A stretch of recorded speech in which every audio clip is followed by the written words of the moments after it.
Gato. Estoy grabando. 5, 4, 3, 2. Hola. En un video previo, enlace en la descripción, hablamos sobre qué cosa es la lógica clásica proposicional. Mencioné que hay fundamentalmente dos tipos de pruebas: pruebas semánticas y sintácticas, y vimos posteriormente y a detalle cómo se hace una tabla de verdad, que es probablemente el método más célebre dentro de las pruebas semánticas. Hoy hablaremos del que es probablemente el método más connotado dentro de las pruebas sintácticas, que es la deducción natural. Se llama así a los sistemas compuestos por reglas de inferencia basados en formas de razonamiento propias de la deducción.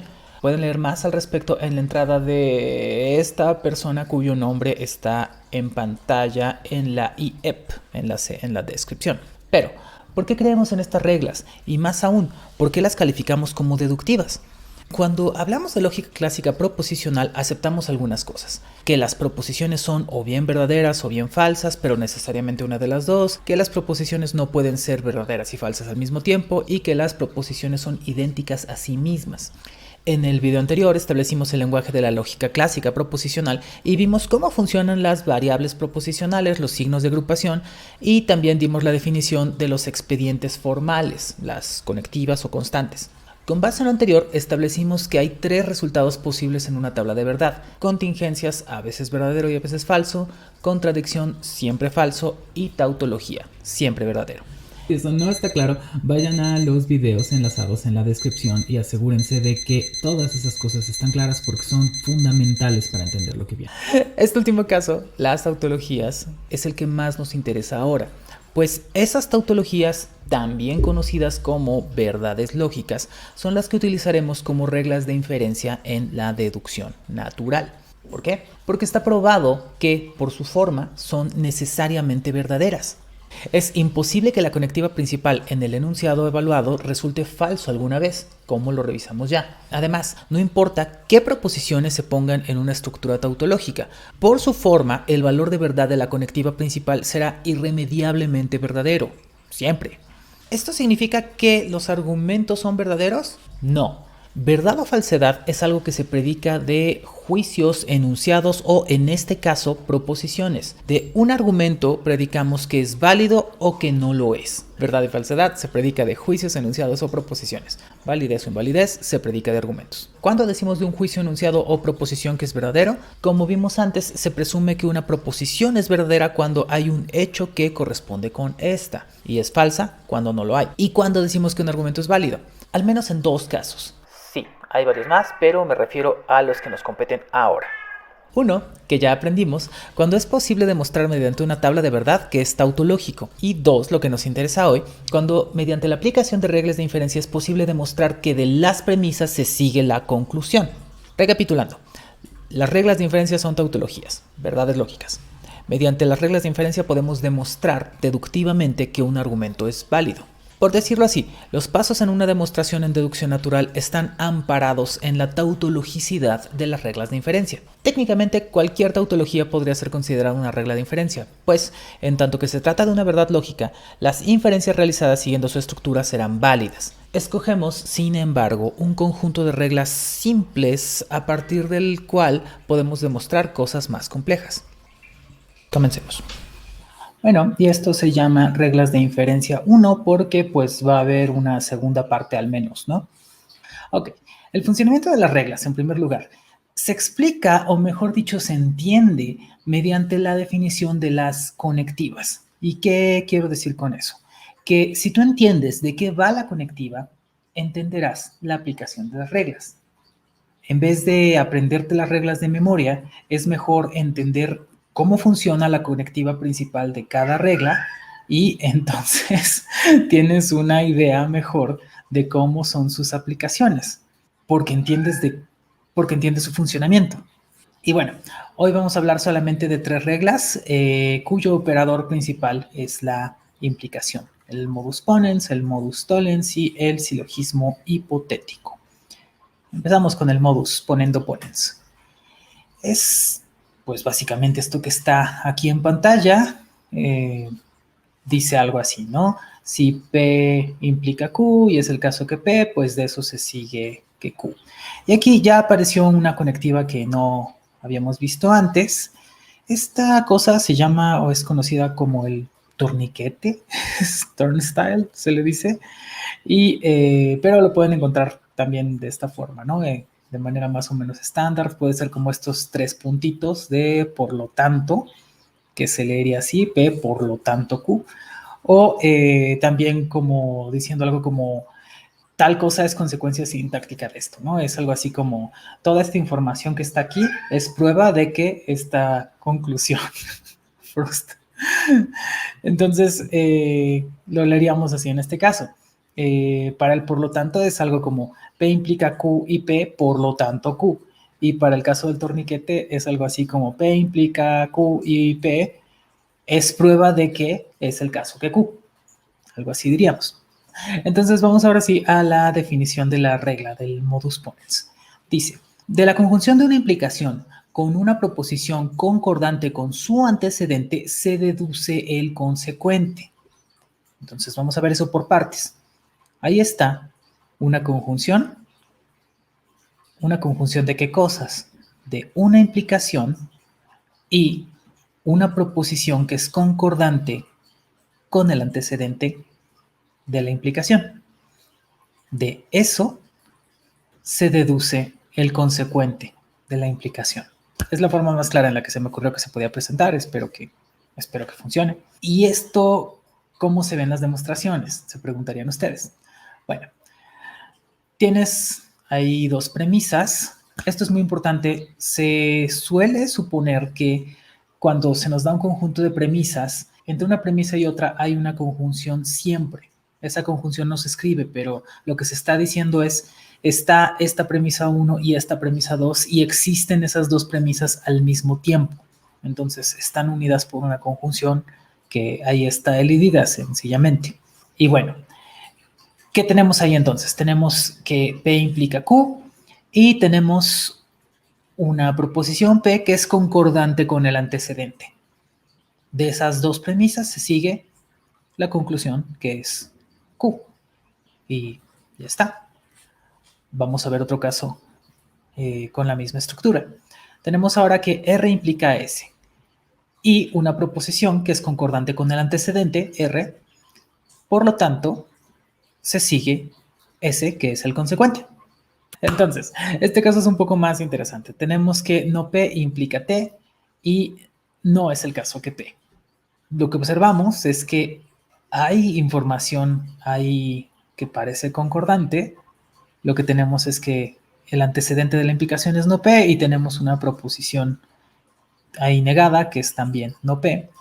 Si vamos a la descripción de la regla, lo que dice es que pues hay una proposición concordante con el antecedente y pues sí, la información que está ahí puesta, no P, es ciertamente concordante con el antecedente. Entonces se sigue que es el caso que T, que es el consecuente. Y pues listo. Vamos al modus tollens. De la conjunción de una implicación con una proposición discordante con su consecuente, se deduce la negación del antecedente. Entonces, ahí tenemos una conjunción, tenemos una implicación y del otro lado, el otro coyunto es la negación del consecuente de esa implicación. Uno es Q, el otro es no Q. Eso es lo que los hace discordantes. Bueno, de esa conjunción se sigue la negación del antecedente, que es en este caso P, y lo que se sigue entonces es no P. Ese es básicamente el modus tollens. Entonces vamos a verlo en acción. Tenemos una implicación, P implica Q, y que no es el caso que Q. Vemos entonces que no Q es discordante con el consecuente y pues obviamente se sigue que no es el caso que P, tal como acabamos de aprender. Tenemos que R implica S y no es el caso que S, pues S y no S son discordantes, se sigue que no R. Y vamos a un caso un poquito más interesante. Tenemos que P implica no T. Y luego en la segunda premisa tenemos la afirmación de T. Regresemos a la regla. Lo que dice la regla es de una conjunción de una implicación con una proposición discordante con su consecuente, se sigue la negación del antecedente. Y en este caso, pues sí, eso es lo que está pasando. Lo que tenemos en el consecuente es la negación de T. Lo que sería opuesto o discordante con el consecuente sería la afirmación del antecedente, que es T, que es exactamente lo que tenemos ahí. Por lo tanto, se sigue la negación del antecedente, es decir, no P. Ahora, vamos a entender un poco más sobre modus ponens y modus tollens. Hay una pregunta importante. ¿Cuáles son las posibilidades relevantes de proposiciones que pudieran combinarse con un condicional como el que está en pantalla, con un P implica Q? La respuesta es, pues aquellas que pudieran ser concordantes o bien discordantes, ya sea con el antecedente o el consecuente. Es decir, como pueden ver en pantalla, P, no P, Q y no Q. Revisemos caso por caso. Vamos con la primera fila. En este caso tenemos P implica Q y el concordante con el antecedente, que es P. De eso sabemos que se deduce Q y tiene el nombre de modus ponens. Ahora, vamos con la segunda fila. Tenemos que P implica Q y no es el caso que P. En este caso, lo que tenemos es que coincide la proposición de la que se está hablando en la segunda premisa, pero es discordante con el antecedente. Si revisamos la regla del modus tollens, lo que dice es, hay deducción si hay discordancia con el consecuente. En este caso eso no es lo que está pasando, hay discordancia con el antecedente, no con el consecuente. Y por otra parte, si vemos la regla del modus ponens, ahí hablamos de que haya concordancia con el antecedente y pues no hay concordancia. Sí están hablando de la misma proposición de P, pero no tienen el mismo valor de verdad. No es lo mismo P que no P. En conclusión, no hay una inferencia posible, al menos por modus ponens ni por modus tollens, porque no se cumplió nada de lo que sucedía de acuerdo con las reglas. Vamos con el tercer caso, que es muy parecido. Lo que dice aquí es que P implica Q y es el caso que Q. Es decir, hay concordante con el consecuente. Revisemos entonces otra vez las reglas. Si pensamos en el modus ponens, que es cuando hay concordancia, lo que tiene que haber es concordancia con el antecedente para que se siga el consecuente. Y eso no es lo que está pasando, porque aquí hay concordancia con el consecuente. Y si pensamos en el modus tollens, lo que tiene que haber es discordancia con el consecuente para que se deduzca la negación del antecedente. Y pues en este caso, digamos que coinciden en la proposición Q, pero son concordantes, no discordantes. En consecuencia, tampoco hay deducción ni por modus ponens ni por modus tollens.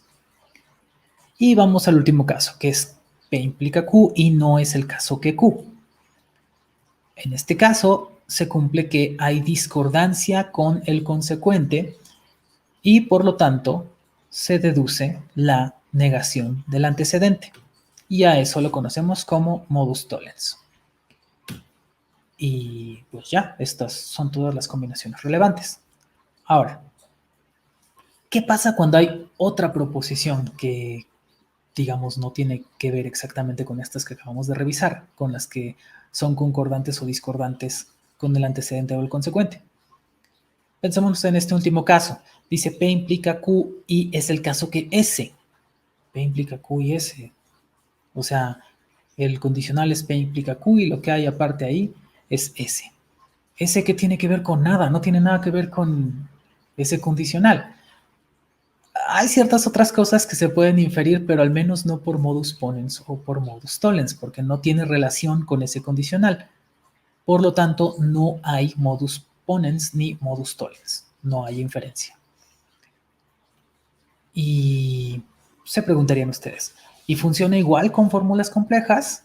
Y la respuesta es sí. Bueno, en este caso tenemos dos premisas. P y R implican Q. Y en la segunda premisa tenemos la conjunción de P y R.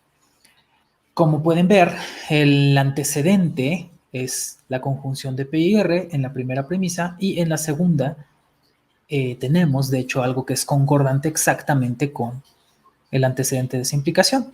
Dado que son concordantes, pues se sigue por modus ponens que Q, es decir, el consecuente.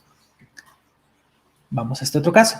Tenemos que P implica la disyunción entre Q y R, y tenemos en la segunda premisa una proposición P que concuerda con el antecedente, y pues de eso se deduce el consecuente, es decir, la disyunción de Q con R.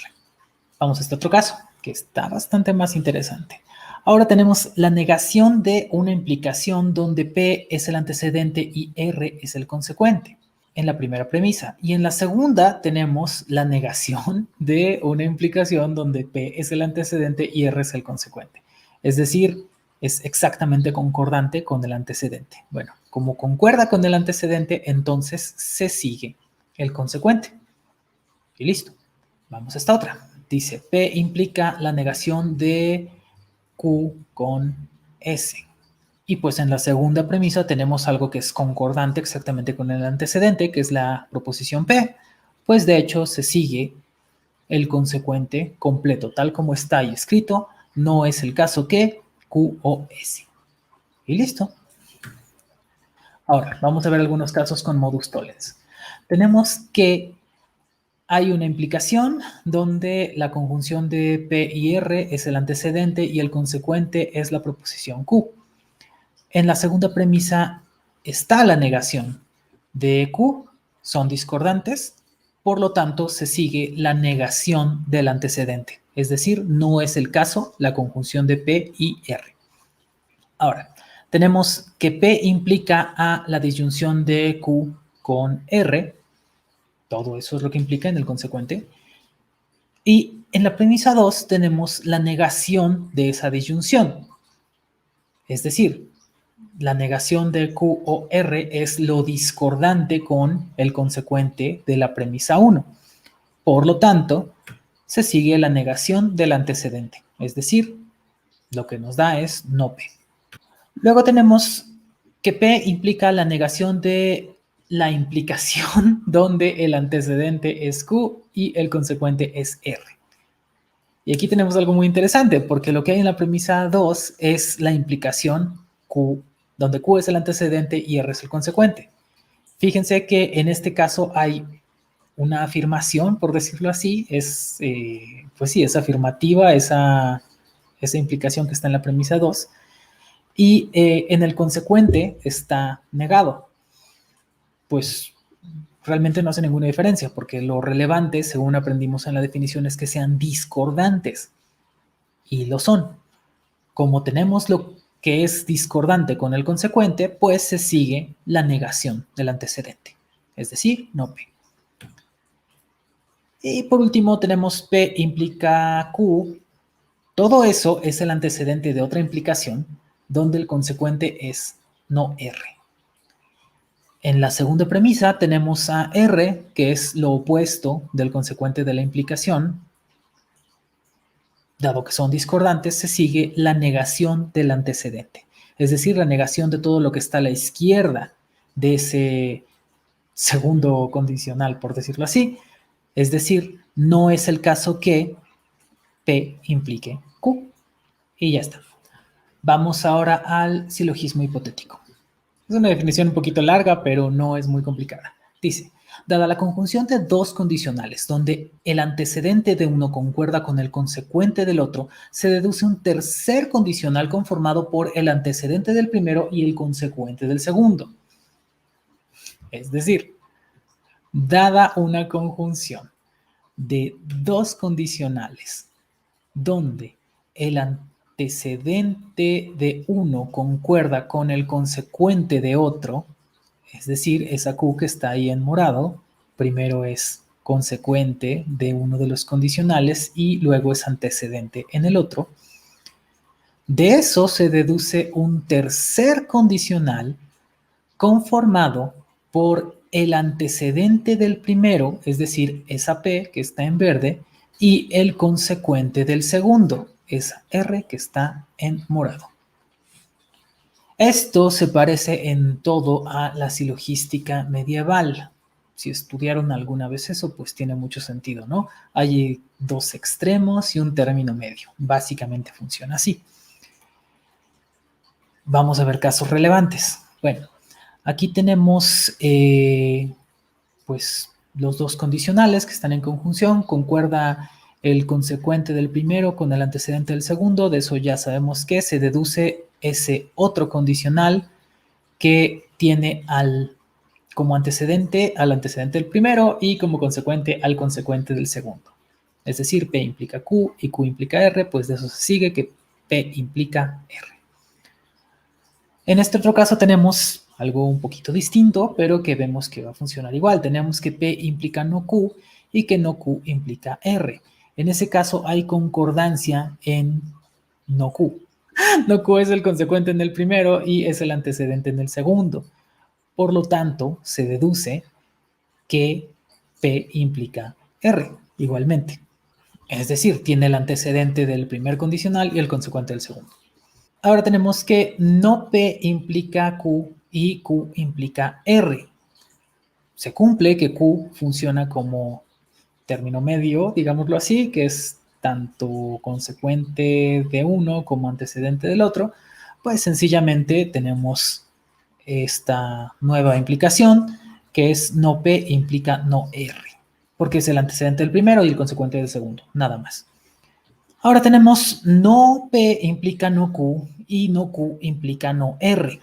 De esto, en tanto que también tienen un término medio en común, que funge como antecedente en un caso y como consecuente en el otro, pues se sigue el nuevo condicional, donde tenemos el antecedente del primero, que es no P, y el consecuente del segundo, no R. Ahora, ¿qué pasa en este caso? Tenemos P implica Q y no Q implica R. En este caso, aunque coinciden en la proposición de la que están hablando, Q, son discordantes. Si son discordantes, entonces no hay inferencia por silogismo hipotético. No sirve. Ahora, en este nuevo caso tenemos no P implica Q y S implica no R. Es decir, hay 4 proposiciones distintas, P, Q, R y S.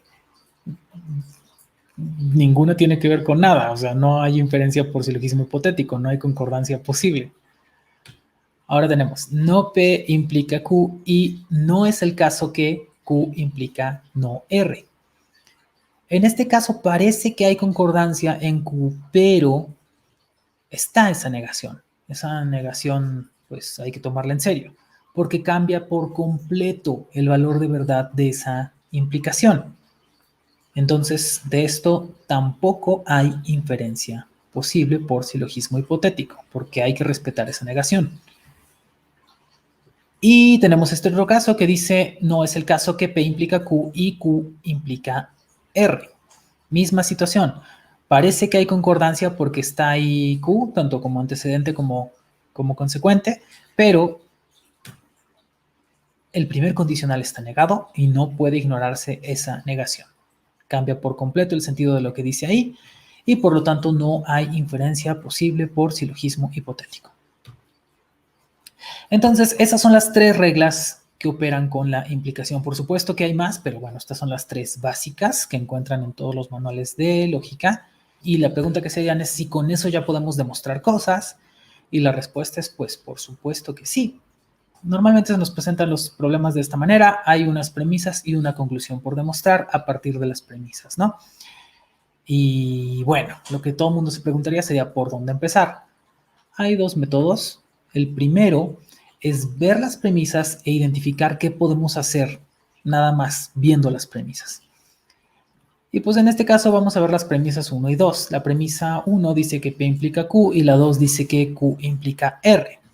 Dado que tenemos que Q es concordante como consecuente de la primera premisa y antecedente de la segunda, pues sabemos que se deduce que P implica R por silogismo hipotético de 1 y 2.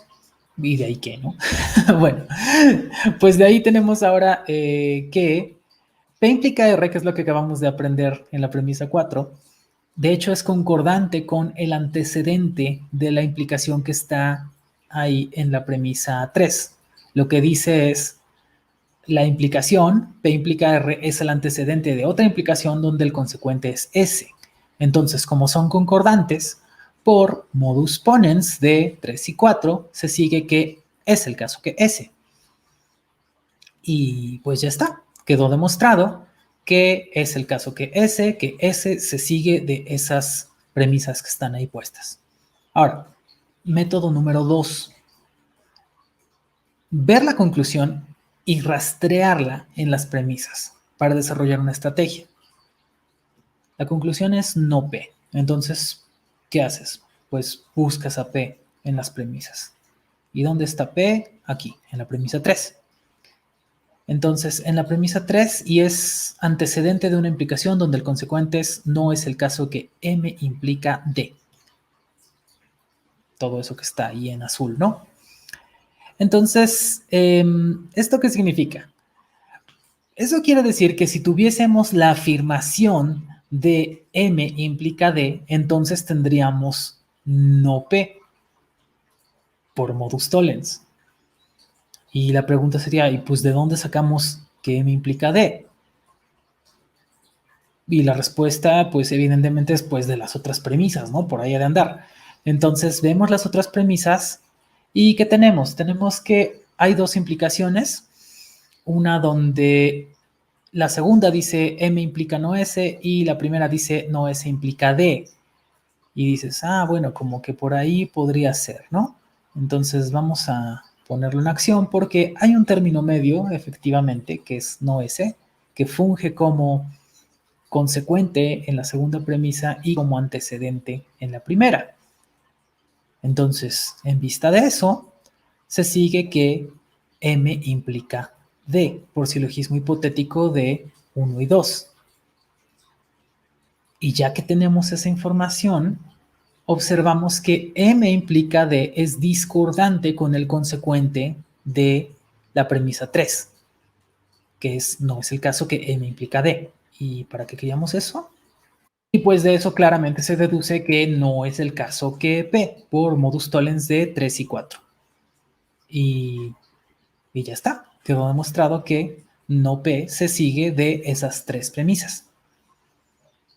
Entonces, están estas dos estrategias, ver las premisas e identificar qué podemos hacer con ellas siguiendo las reglas que ya aprendimos, número 1, y número 2, ver la conclusión y rastrearla en las premisas.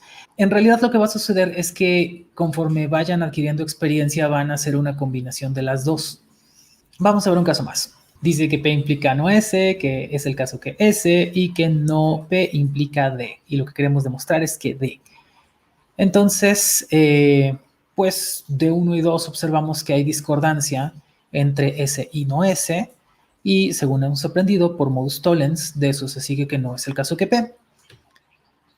Y de 3 y 4 observamos que hay concordancia en el antecedente de esa implicación que es no P y la premisa 4, que es P, que acabamos de conseguir. Y pues de eso se deduce que es el caso que D, por modus ponens de 3 y 4. Y ha quedado demostrado que es el caso que D. Quedó que D. Lo que sigue de aquí es practicar y familiarizarse con lo que se puede y lo que no se puede hacer con las reglas. Las dudas respecto a la aplicación de las reglas normalmente surgen también con la práctica, entonces esperen que pronto aparezca la tarea de este tema y también pronto aparecerá el nuevo video con más reglas de inferencia. Recuerden que les agradeceremos mucho, que dejen su like, que compartan el video, que se suscriban al canal, que vayan al cibercafé y suscriban a toda la gente que está ahí. No es cierto, no vayan al cibercafé. Que utilicen todas sus cuentas apócrifas para suscribirse al canal también. Se los agradeceremos muchísimo. Muchas gracias y hasta pronto.